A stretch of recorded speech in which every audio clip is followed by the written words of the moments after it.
The Upper Peninsula has a lot of Bigfoot sightings. Bigfoot enthusiasts came to the Brownstone Inn in Autrain a few weeks ago to tell their Bigfoot stories and experiences to Animal Planet's Finding Bigfoot crew. You're not surprised that Finding Bigfoot decided to come up here and do a show about Bigfoot in the UP? No, I figured it was about time.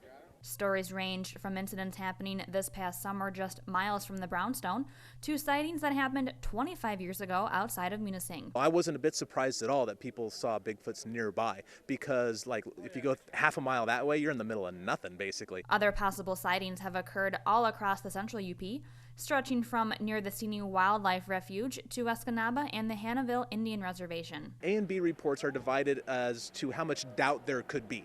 Like, if you saw a large shadowy figure in the dark, it'd probably be a Class B. But if you saw a figure at 30 yards at daylight that was 8 feet tall and covered in hair, that's definitely Class A because there's very little room for misidentification. The Finding Bigfoot crew isn't surprised that there have been Bigfoot sightings in the UP. I know for a fact that Squatches exist. I've seen it myself on the West Coast, and I come here, it's perfect habitat. Obviously, it has to do with the amount of wildlife in the area as well as the amount of habitat that's available, particularly for large mammals like Sasquatches or moose or anything else, really. From the people on the reservation alone, I mean, geez, got to be 100 stories. I mean, just a lot of them. From talking to the local UP Bigfoot investigators, they're not up in this part too much in the winter. They're on the South Shore more, where it's a little warmer. They'll stay in those cedar swamps in the interior. This time of the year, it's a great environment. That's why the other animals are here. There's so many deer and rabbits, that sort of stuff. There's a lot of food. Only a handful of people told their stories to the crew, but others who attended believe Bigfoot is real and wanted to hear about people's experiences. I try to listen to other people. I have not had any experiences of myself with Sasquatch just yet, but I hope to in the near future.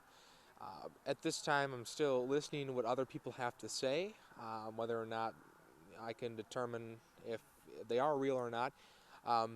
But as of right now, I'm keeping an open ear of what people have to say.